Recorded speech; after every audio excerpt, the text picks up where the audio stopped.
Ladies and gentlemen, boys and girls, lads and lassies, blokes and lady blokes, welcome to Jupiter, the fifth planet away from the Sun and the largest in our solar system. We'll talk about the big fella a bit more later, but for now we turn our attention to Jupiter's moons. And what better way to learn their names than through a world record-shattering tour by way of puns and contrived wordplays. In the story, two friends, Jack and Peter, meet at a restaurant for dinner. Hey, Peter, thanks for taking me out to dinner. No problem, Jack. I owed you. Wow, the music sure is nice here, Jack said. You're right. It's from some sort of harpa-like instrument. But I'm famished. Let's sit down and have dinner. I have an ache in my stomach, I'm so hungry. Right you are, said Jack. Here, let me get your chair for you.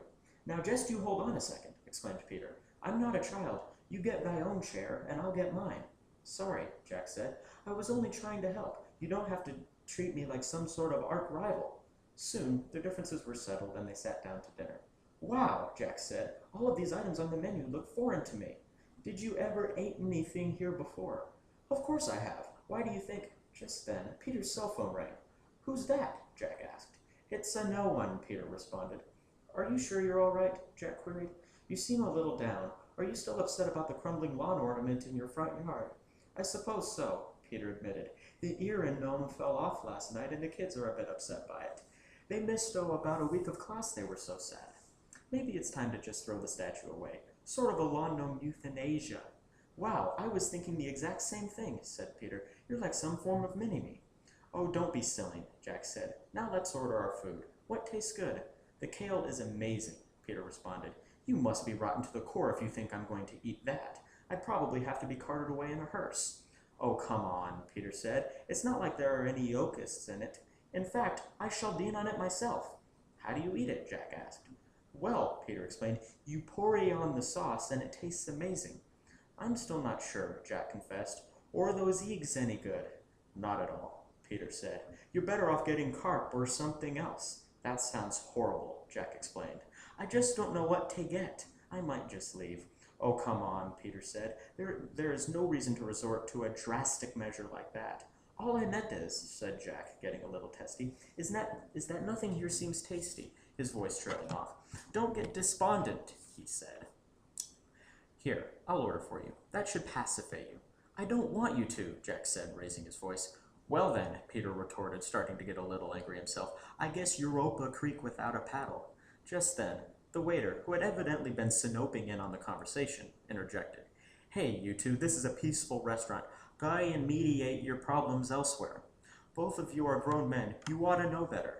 Now, unless you two can work out some form of hegemony, I'm going to have to ask you to leave.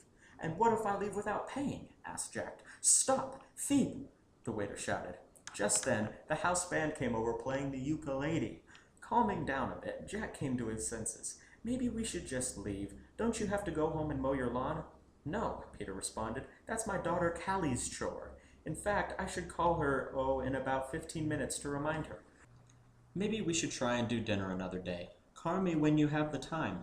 Right. Well, I need to get back to work. You know my boss. Him will lay it on you if you're late. No problem. And I'll pick up the check next time. I owe you. Sounds good.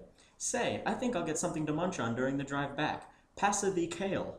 Unfortunately, Jack's car wouldn't start and he had to call his tow truck to pick him up.